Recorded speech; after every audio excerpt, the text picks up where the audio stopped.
অঞ্জনা রান্নাঘরে ওয়েলকাম। আজকে বানাচ্ছি এগ ঘুগনি। কেমন করে বানাই তোমাদের সঙ্গে শেয়ার করবো। রেসিপিটা যদি ভালো লাগে সাবস্ক্রাইব করো, ফলো করো। এবার সার্ভ করে দিই সবাইকে। ঘরের সবাই বসে আছে।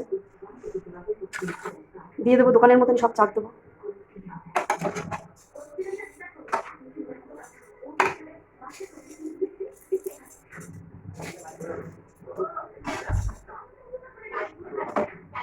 দিয়ে দেবো ভাজা মশলা। ভালো লেগে লাইক করো, সাবস্ক্রাইব করো, ফলো করো। ঘুগনি করার জন্য আমরা ঘুগনির মটর নিয়ে নিয়েছি। সকালবেলা আমি বিজি ছিলাম, এখন আমাদের সন্ধ্যাবেলা। এটাকে আমরা প্রেশার কুকারে দিয়ে দেবো সব। আমরা মটরটা দিয়ে দিয়েছি, দিয়ে দেবো। কুকারটা বসিয়ে দেবো আমরা। দিয়ে দেবো অল্প করে নুনটা দিলে মটরটা ভালো সিদ্ধ হয়, ওই জন্য দিয়ে দিচ্ছি। কুকারটা আমরা রাখতে নেবো আমরা।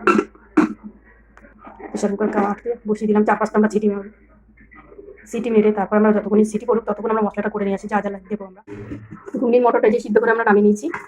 এখানে কড়াতে তেল দিয়ে দিয়েছি, দিয়ে দেবো সাদা জিরে। জিরাটা মধ্যে ভাজা হয়ে গেছে, দিয়ে দেবো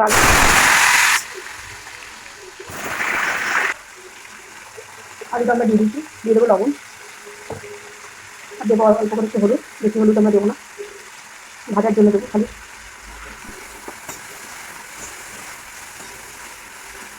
ভালো করে আমরা ভেজে দেবো তাকে। আলুটা আমাদের ভাজা হয়ে গেছে। এবার এক এক করে আমরা মশলাগুলো দিয়ে দেবো। প্রথমে দেবো বড় সাইজে 3টে টমেটো নিচ্ছি, এটা আদা বাটা, রসুন বাটা, ভুল করলাম, ওটা পেঁয়াজ বাটা, রসুন আর কাঁচা লঙ্কা এটা আমরা একসঙ্গে বেটে নিচ্ছি। 4-5টা কাঁচা লঙ্কা দিচ্ছি আমরা। আর দিয়ে দেবো কাশ্মীরি শুকনো লঙ্কার গুঁড়ো, 1 চামচের মতন জিরার গুঁড়ো, দিয়ে দেবো হলুদ গুঁড়ো, আর স্বাদ অনুসারে লবণ দেবো।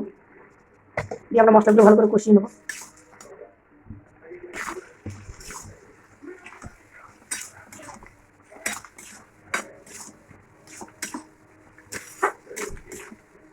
মশলাটা উঠে যায়, আমরা আর একটা কাজ করে নিই। অল্প করে তেল দেবো। এটাতে আমরা 2টো ডিম ফাটিয়ে রেখেছিলাম। 2টো ডিমকে আমরা ভুট করে নেবো।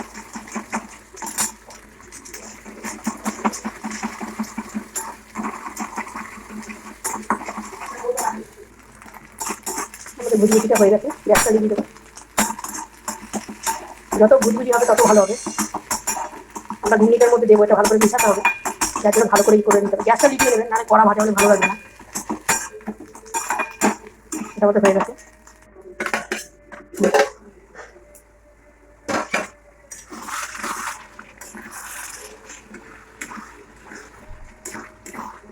মশলাটা আরও কষবে আমাদের। গ্যাসটা কমিয়ে দিয়েছি আমি, তাহলে আলুটা তো একটু সিদ্ধ হবে, কেন মটরটা আমাদের সিদ্ধ হওয়া, যার জন্য আলুটাও সিদ্ধ হয়ে গেছে। আমাদের মশলাটা কষে গেছে,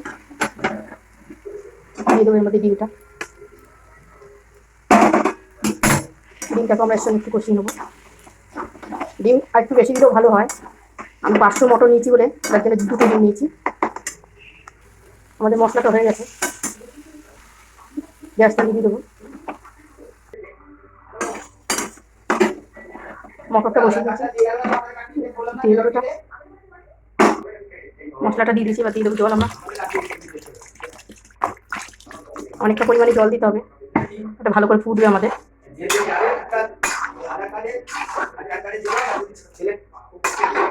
এটা আমরা ভালো করে ফুটিয়ে নেবো। এটা হতে থাকতে তখন আমাদের ঘুগনিটা হয়ে গেছে। এবার নামিয়ে নেবো। এতটা পাতলা থাকবে না, একটু ঠান্ডা হলে একটু হয়ে যাবে। নামিয়ে নেবো আমরা।